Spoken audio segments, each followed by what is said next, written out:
Sino kaya ang kasamang bisita ni Don Santiago? Siya si Juan Crisostomo Ibarra. Mga pasaway na bata! Kaka! Huwag mo kong iwan, kaka! Crispin! Crispin! Nako, sigurado akong matutuwa ang mga anak ko sa inanda kong mga ulam. Crispin! Alam mo, napakabuti mong asawa. Ngunit, masasama naman mga anak mo.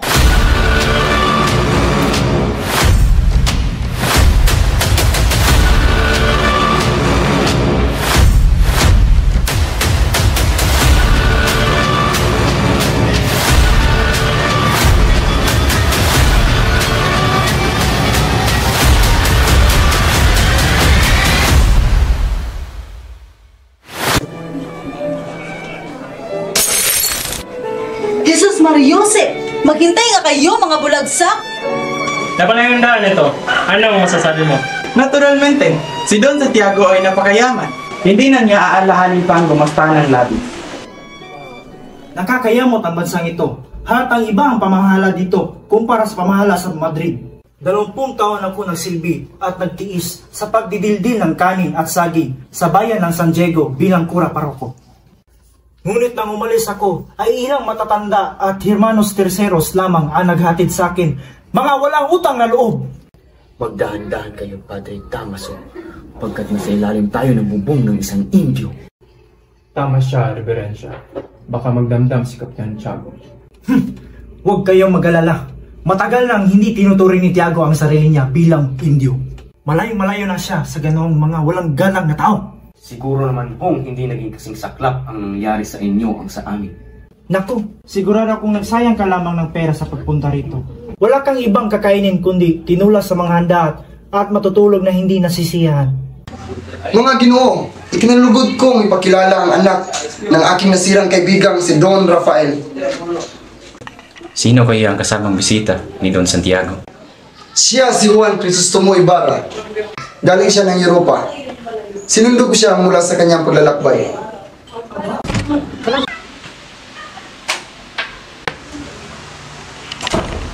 Ikinalulugod ko po kayong lahat na makilala. Aba, Padre Damaso, ang kura ng San Diego. Ikinagagala ko po kayong makitang muli ang matalik na kaibigan ng aking ama. Mukhang nagkakamali po ako. Patawad mo, Reverensya. Hindi ka nagkakamali yun. Ngunit, hindi ako kailanman naging matalik na kaibigan ng iyong ama. Kung gayon, ikaw pala ang anak ng nasirang si Don Rafael Ibarra. Naway ang kasiyang na pagkait sa iyong ama ay mapa sa iyo. Gracias, Senyor. Isang mabait na tao ang iyong ama. Nakilala ko at malimit kong nakasama ang iyong ama. At masasabi kong isa sa kagalang-galang at matapat na mamamayan ng Pilipinas. Maraming salamat po. Tinawin ng mga papuri ninyo sa aking ama ang mga duda ko tungkol sa nangyari sa kanya. Sa gayon, ako na kanyang anak ay walang kalam-alam.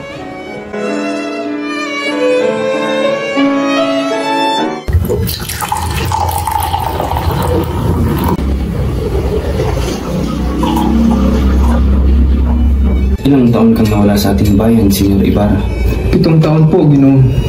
Sa iyong 7 taon sa Europa, malamang ay nakalimutan mo na ang Las Islas, Pilipinas. Ang totoo po niyan ay aking bayan ang tila nakalimot sa akin. Palagi kong iniisip ang aking bayan. Totoo ba yan, hombre? Opo, Doña Victorina. Kahit kailan ay hindi ako nakalimot sa aking bayan, kahit na ako'y malayo.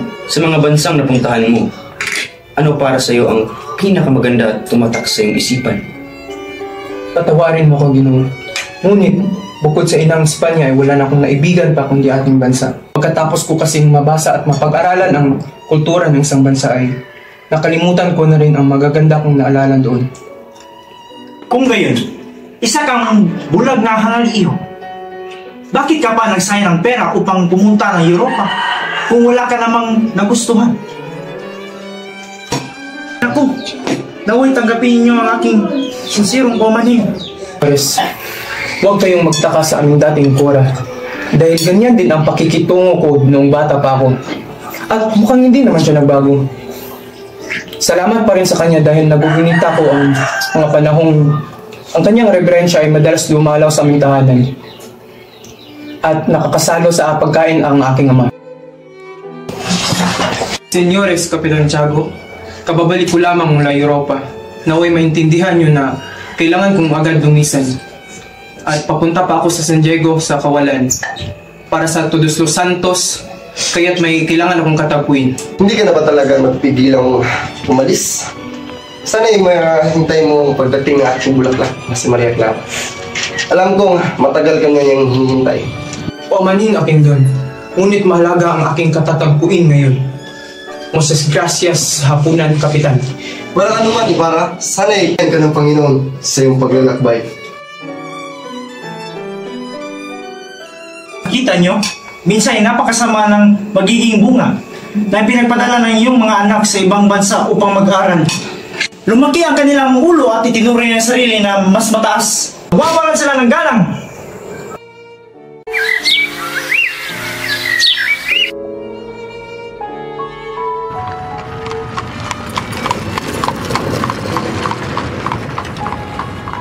Mahabaging Panginoon, tanghali na. Ano kaya ang dahilan ng kanyang pagkahuli?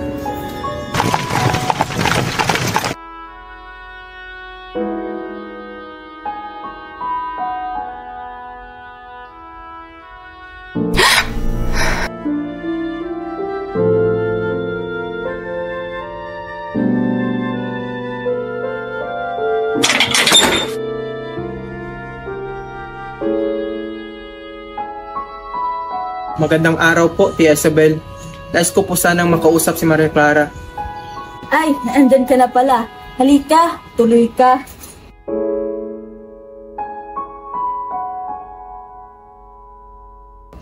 Kumusta, Ibarra? Salamat naman at dumalaw ka muli sa aming tahanan. Magandang tanghali ho, Don Tiago. Nais ko po lang sanang makausap ang iyong anak. Abay, sige. Clarita! Nais ka makausap ni Ibarra. Isabel, sunduin mo siya sa kwarto at baka nag-ayos yun o nahihiya.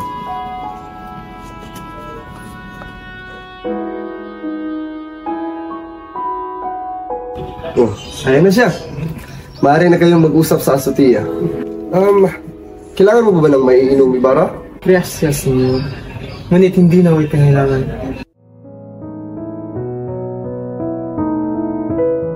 Maswerte ako dahil naipagkasundo ang ating mga magulang.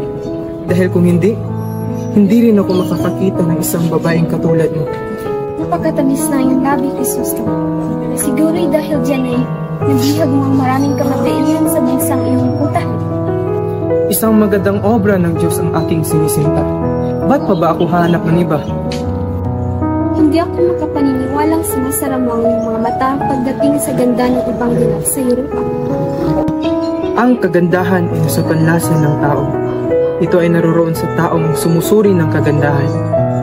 At mula sa aking puso, sinasabi ko sa iyong ikaw lang aking pinakainiibig. Patawad aking sinta, ngunit kailangan ko ng lisanin ang iyong piling. Bukas ay Todos Los Santos, at may kailangan akong puntahan doon para samahan ako bukas.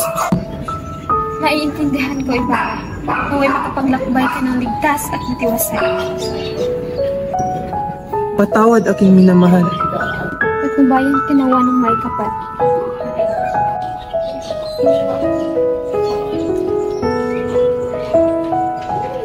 Tignan mo ang nagagawa ng pag-ibig, Isabel.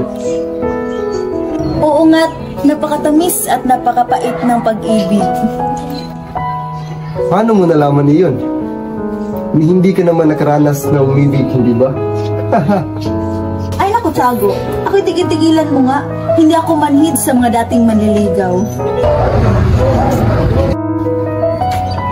Clarita, kung ikaw ay nabubugabag, magsindi ka ng kandila para kay San Roque at San Rafael. Paniguradong gagabayan nila si Ibarra para sa kanyang paglalakbay.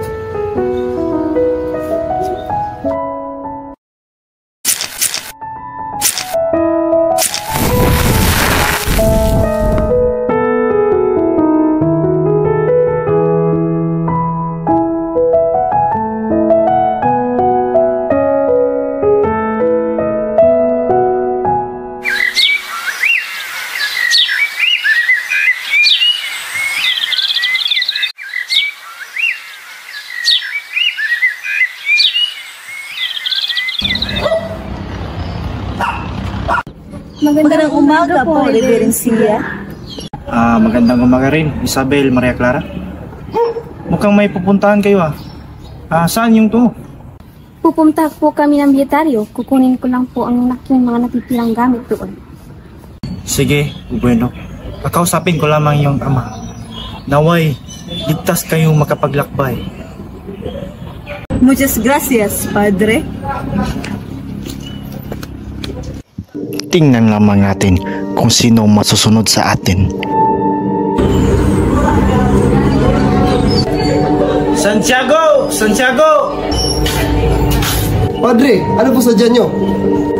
May gusto sana akong sabihin sa iyo. Doon tayo sa lugar na hindi tayo maririnig. Pasok po kayo, Padre.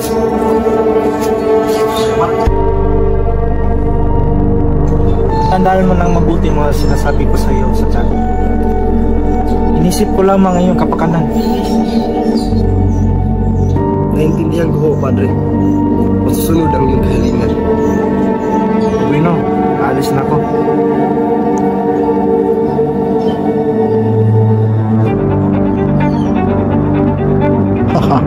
Sinabi na nga ba at ang kahilingan ko rin ang masusunod.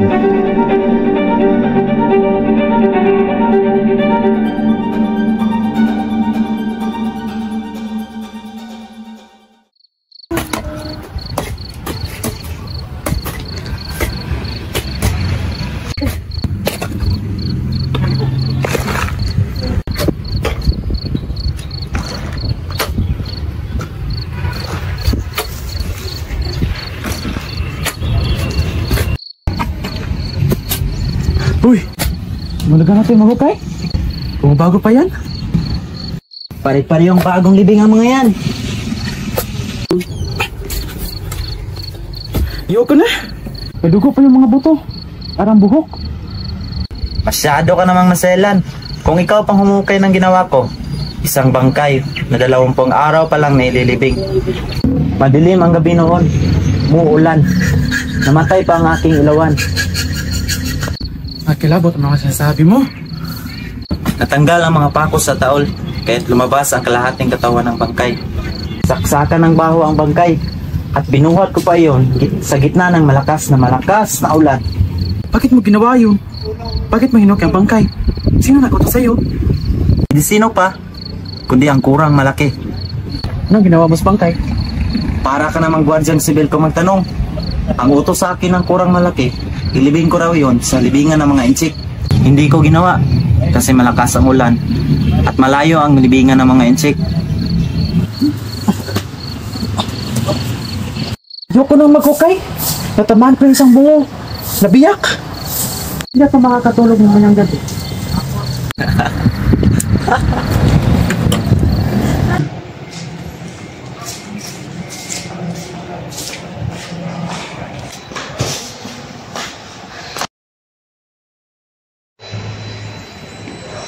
Magpahinga muna tayo, kaka. Hindi pa pwede. Papagalitan tayo ng sakristiyan mayor. Kanina pa tayo nakatayo, napapatunog ng kampana. Kung nga pala, ilan doon susundin mo ngayong buwan? 2 reals na lamang, Crispin. Bayaran mo na kaya yung sinabi nilang ninakaw kong gito sa simbahan? Sige na, para hindi sila manggulo at makauwi na ako. Naku, Crispin!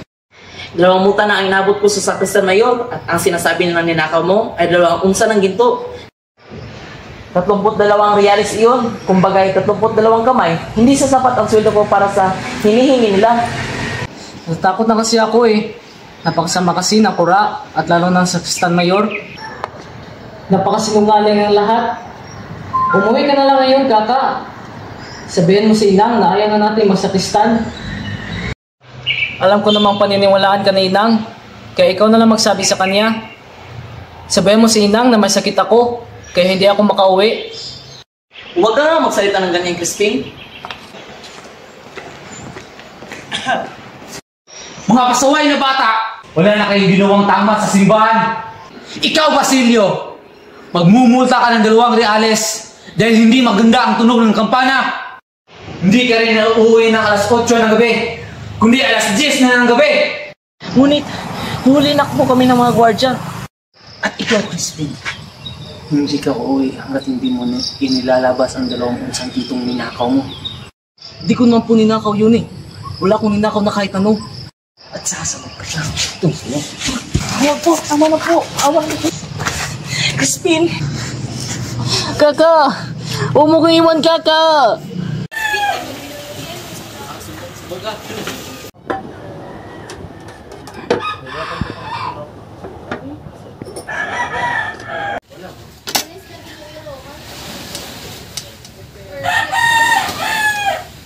Naku, sigurado akong matutuwa ang mga anak ko sa inanda kong mga ulam.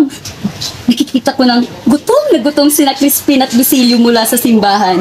Siguradong magugustuhan ni Crispin ang tuyong tawilis na pinakapaborito niya habang pinipiga ng kamatis. At buti na lang ay nakahingi ako kay Prinso Potasio ng tapang baboy ramo at hita ng patong bundok.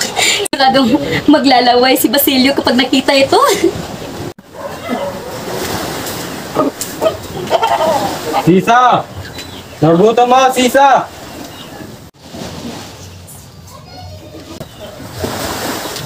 Anong ulam?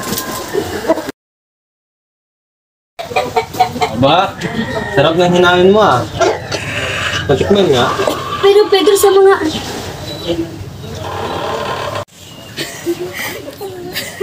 Hindi naman ito, grabe.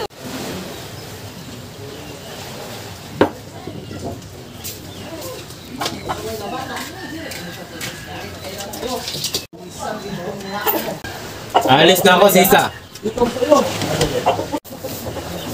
Hindi mo man nang ba hintayin ang mga anak mo? Alam ko ay susweldo si Basilio ngayong araw. Ah, ganun ba? Ipagtabi mo na lang ako ng isang reales. Sige na, baka mahuli pa ako sa sultana ng aking tinalo.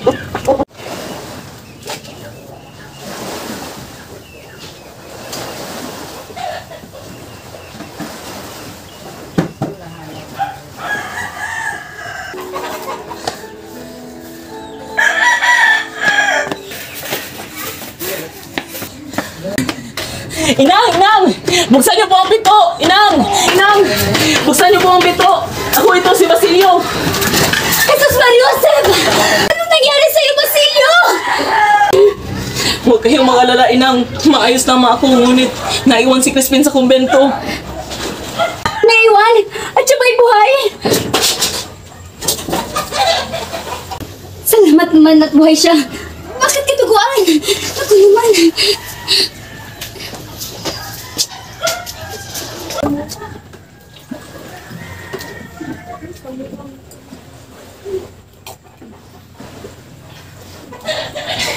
Ako po'y tumakas sa kumbento. Ngayon naman ako pinauwi ng Sakristan Mayor dahil hindi daw ako makakauwi kung hindi alas 10 ng gabi. Bawal na malakad ng alas 9, kaya noong nakasalubong ko ang mga Guardia Civil sa bayan, sinigawan ako nila ng kinbib at nagtatakbo ako. Pinaputukan nila ako at isang puno ang dumaplis sa akin. Unang hiya talaga yung mga Guardia Civil. Sadyang mga walang puso. Pagpasensyahan mo na, anak, at ito na lang ang natirang ulam sa inyo. Inubos kasi ito ng lahat ng inyong ama. Pagpasensyahan mo na lang din siya. Hindi ka po ba niya sinaktan, Inay? Huwag kang mag-alala, anak. Hindi naman niya ako ginawa ng masama. Bakit daw hindi makakauwi si Crispin? Pinarusahan po siya ng Sakristan Mayor dahil nagnakaw daw siya ng 2 unsa ng ginto. Hindi naman siya talaga nagnakaw, ngunit hindi daw siya pauwiin hanggang hindi daw niya iyon ibinabalik. Pinarusahan po siya ng Sakristan Mayor dahil nagnakaw daw siya ng 2 unsa ng ginto. Hindi naman talaga siya nagnakaw, ngunit hindi daw siya pauwiin hanggang hindi daw niya iyon ibinabalik. Ang bangi, Panginoon. Kawawa naman ang aking bunso. Hindi naman ganong tao ang anak ko. Hayaan mo, anak, at kakausapin ko ang kura bukas. Matulog ka na at huwag mo na isipin pa yun. Crispin! Crispin! Crispin! Diyos ko, anak! Anong nangyari sa'yo? May problema ba? Inay, ayoko na po magsakristan. Sundin niyo na po si Crispin sa kumbento at kunin ang aking huling sahod. Pag malaki na ako, ay magsasaka ako at mag-aararo. Di ba mainam iyon? Inang, umayo na kayo. Huwag niyo na po akong gawin sakristan. Oo, anak. Sige na. Tumahan ka na.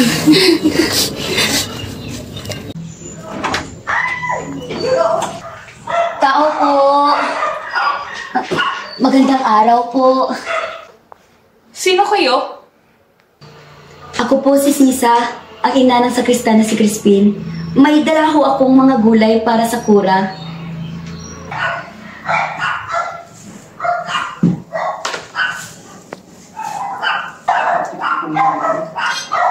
O sige, lagay mo na lang dyan. Saan ho? Kahit saan dyan! Maaari ko ho bang makausap ang kura? Hindi maaari. May sakit ang kura. Go. Huwag kang nga magkaila. Alam ng lahat na si Crispin ay nasa inyong bahay. Si Basilio ho ang nasa bahay, ngunit si Crispin ay naiwan dito. Ibig ko sanang makita. Naiwan nga, ngunit tumakas din pagkatapos nagnakaw ng maraming bagay. Baka nga hinahanap siya ng mga Guardia Civil sa inyo eh. Alam mo, napakabuti mong asawa, ngunit nasasama naman mga anak mo, katulad ng kanilang ama. Lalo ninyong maliit. Naka, baka higitan pa niya ang ama niya.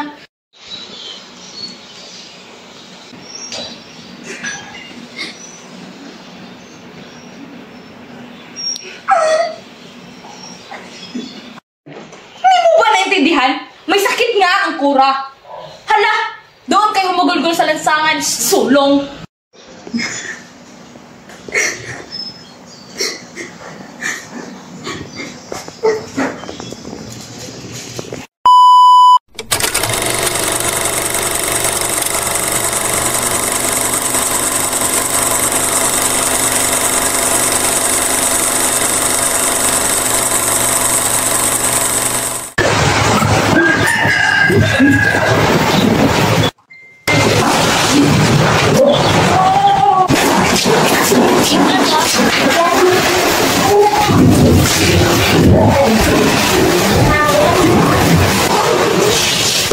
Ikaw ba si Sisa? Ang ina ng mga magnanakaw na bata? Opo, ngunit hindi magnanakaw ang aking mga anak. Huwag ka nang magmangmangan pa. Ilabas mo yung mga anak. Nagatakas ng natatanda mong anak. Asa ng mas bata mong anak. Hindi ko alam dahil hindi pa sila umuwi simula kahapon. Ngayon, ikaw ang isasama namin. Hindi ka makakalabas ng kwartel habang hindi mo itinuturo ang mga anak mo. Opo, opo.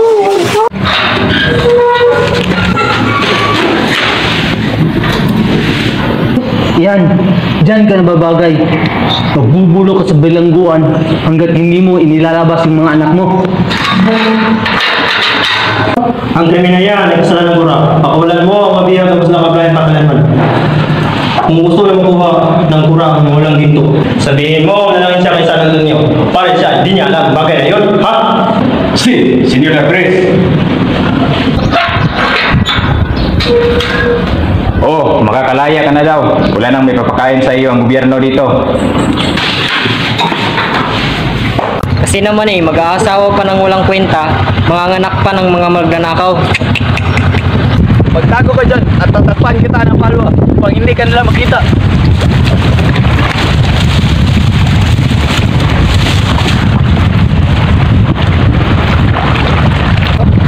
Grisostomo, mahuli tayo. Kayo na ang magsagwan sapagkat tatalon ako para ako ang kanilang tugisin.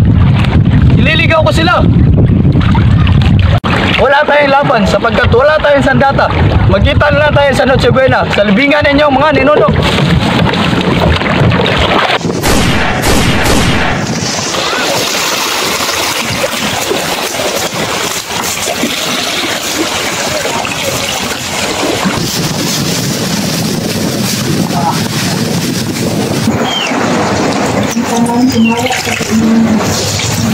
Bentihan po sana kayo ng Diyos sa bagihan ng iyong loob. Ngayong Pasko gusto ko po sana umuwi para makita ang aking ina at kapatid. Hindi ka palubusang magaling at lubhang malayo ang inyong bayan. Mahihirapan ka makauwi. Iyak na naghihintay ang kalooban ng aking ina sa paghahanap sa akin. Kayo po ay maraming anak, sibalik kami dalawa lang magkapatid. Babalik po ako dito at ipagsasama ang aking kapatid. Crispin! Basilio! Nasaan na kayo? Crispin! Basilio! Nasaan na kayo? Inang! Ako po ito! Basilio, Inang! Hindi! Ikaw si Basilio!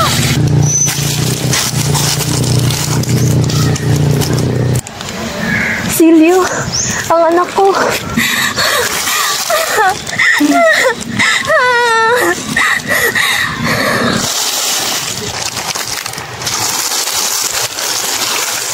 Inang! Inang! Inang! Sino ang babae yan? Siya po ang aking inang. May 2 araw na akong hindi kumakain. Oo, uminom man lang. Hindi magtatagal at mamamatay rin ako. Sunugin mo ang aming bangkay ng iyong ina. Kung walang dadating na sino man, hukayin mo ang gintong ibinaon ko. Ariin mo iyon at gamitin mo sa iyong pag-aaral.